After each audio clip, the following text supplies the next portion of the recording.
internauta que acompanha o canal do Centro Espírita Caminho de Luz. Vamos a mais um programa Refletindo com Emmanuel.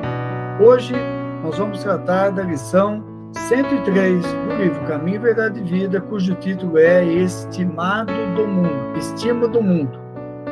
E a passagem evangélica: se chamaram Beelzebu ao pai de família, quanto mais aos seus domésticos. Jesus, em Mateus capítulo 10, versículo 25.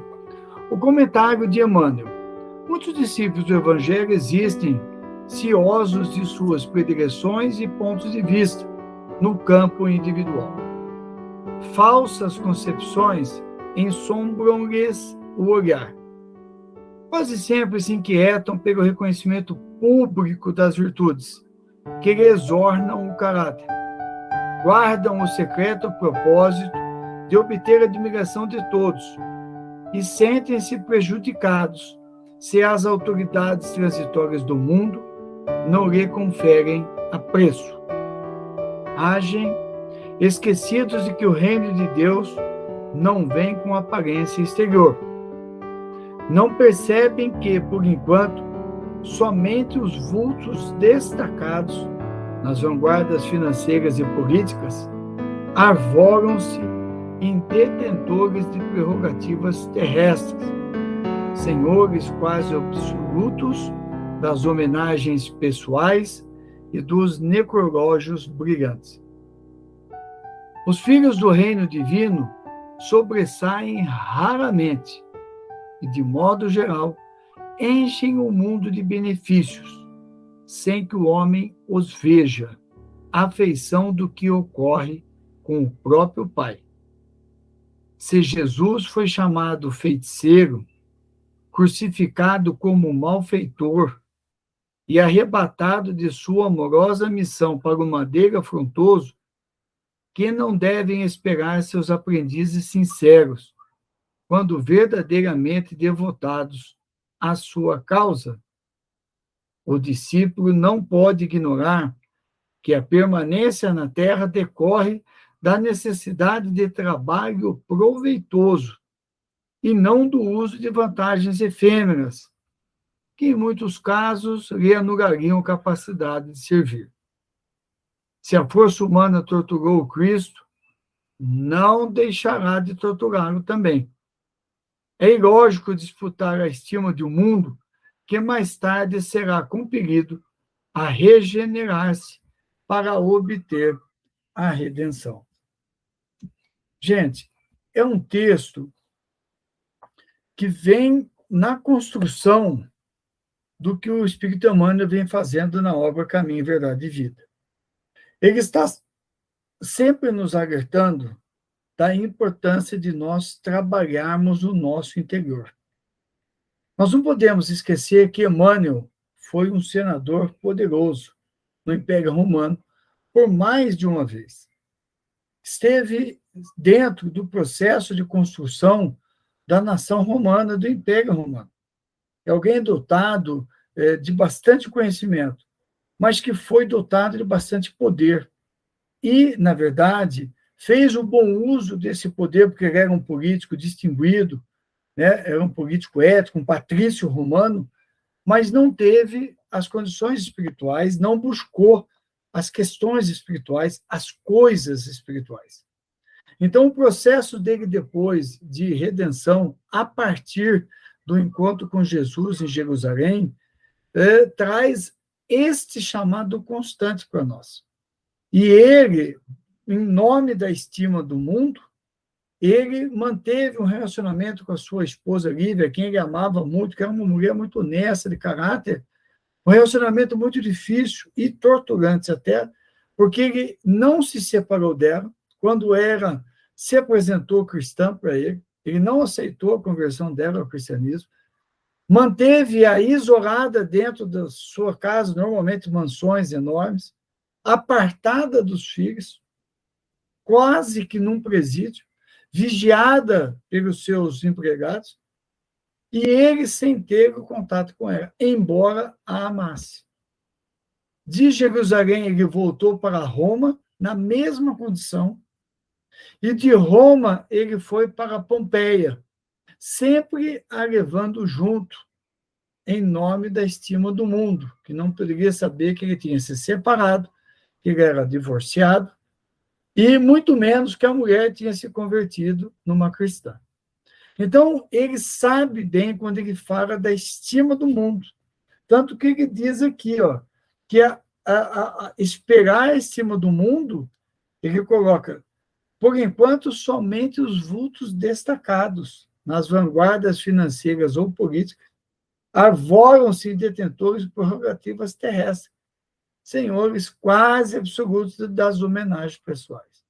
Então, essas falsas concepções de estima do mundo, nós precisamos tomar cuidado. Muitos de nós se inquietam pelo reconhecimento público das virtudes que nós temos, das virtudes que nós possuímos ou julgamos possuir, né? Muitos de nós guardamos, isso é importante, hein, gente? O secreto propósito de obter a diminuição de todos. Porque o mais importante não é o que eu digo. O mais importante é eu guardar o desejo dentro de mim de que as pessoas me reconheçam como tal. Eu sou dotado de virtudes. Gostaria de ter admiração de todos. Viu? A pessoa comentou que eu sou assim, sou assado. O orgulho nosso, né? O ego, ele vai lá em cima, né? O orgulho empurra o ego e as pessoas estão falando de mim. Viu que a pessoa comentou comigo? Às vezes eu falo no circuito íntimo da família, no círculo íntimo da família, às vezes eu mesmo fico, a pessoa está falando de mim. Eu tenho caráter, viu? Eu tenho isso, eu tenho aquilo. Isso é muito preocupante, porque embora secreto, embora poucas pessoas vejam, mostra que eu estou preocupado mais com o exterior do que com o interior. Eu me alimento, e alimento o ego com esse tipo de comentário, esse tipo de homenagem. É preciso muito cuidado. E o Emmanuel vem nos alertar isso. E ainda eu me sinto prejudicado se as autoridades transitórias do mundo não me conferem apreço. Então, nós vemos vários religiosos que buscam reconhecimento. Eu sou bispo, eu sou padre, eu sou pastor, eu sou da igreja tal, da coisa tal. E já tem espírita agindo assim, eu sou o presidente do centro espírita tal, eu sou o fulano expositor, isso, sou médium. E aí a pessoa vai se insufrando em busca da estima do mundo. E o Emmanuel, embora em cima do histórico dele, tem muito a nos ensinar. E ele lembra, né, que Jesus foi chamado de feiticeiro, crucificado como malfeitor, colocado no madeira frondoso. Imagine nós o que vão fazer. Porque imagine conosco, que somos imperfeitos, temos muitas falhas, débitos, continuamos cometendo erro. E ele diz, né, o Emmanuel, os filhos do reino divino sobressaem raramente e, de modo geral, enchem o mundo de benefício sem que o homem os veja, a feição do que ocorre com o próprio Pai. Então, ele chama-nos a atenção para que nós, como discípulos do Evangelho, à luz do Espiritismo, saibamos que a permanência na Terra é transitória. O nosso trabalho proveitoso vem desta ideia, um trabalho proveitoso, silencioso, discreto, não vem das vantagens efêmeras. Porque muitas vezes, quando eu tenho essas vantagens, acaba anulando o meu servir. Porque eu tenho que dar tanta atenção às vantagens efêmeras, né? As solenidades, cerimônias, jantares, reuniões sociais, políticas, cafezinhos, encontros, que acaba encobrindo a minha capacidade de servir. Então, eu preciso tomar muito cuidado com isso, porque se a força humana, ele diz, torturou Cristo, não vai deixar de nos torturar também. Então, é ilógico disputar a estima do mundo, qualquer que seja ela. O que nós temos que fazer, na verdade, é seguir adiante no nosso trabalho silencioso, silente, no centro espírita. Aquela rotina que eu adoto de ir à exposição, ouvir a exposição no centro, né? Então, tal dia da semana, eu já tenho na minha agenda, é meu hábito. Eu vou ao centro espírita, vou confraternizar com os companheiros, vou procurar saber os problemas que eu posso ajudar a resolver do centro, né? Vou ajudar ali na recepção as pessoas, vou sentar, vou ouvir a palestra do companheiro, sem fazer comentários, eu vou ouvir o que eu preciso ouvir, enquanto os espíritos me atendem. Depois eu vou aplicar o passe, me preparei para o serviço do passe. No outro dia eu vou para o estudo, para participar do estudo, para contribuir com o meu conhecimento, que eu estudo em casa, né? Eu vou fazer o evangelho no lar, semanalmente, toda semana, em determinada hora. Esse é o trabalho silêncio.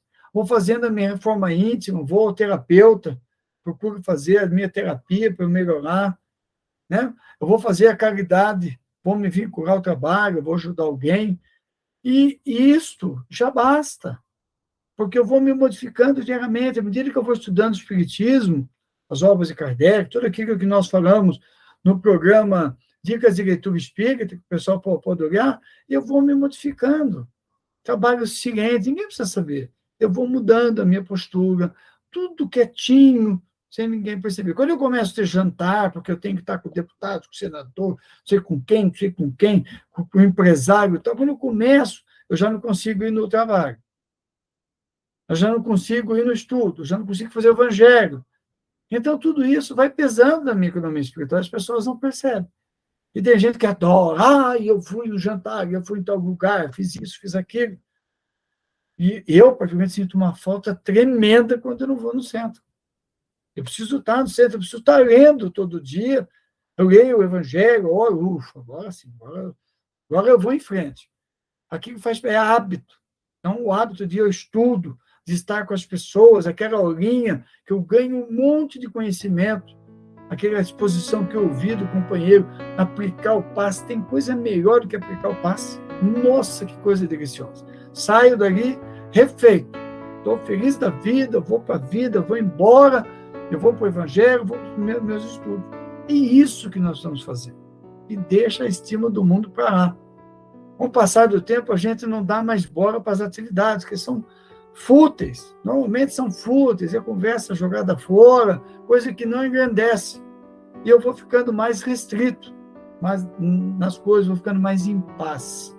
Vou querendo curtir a minha paz.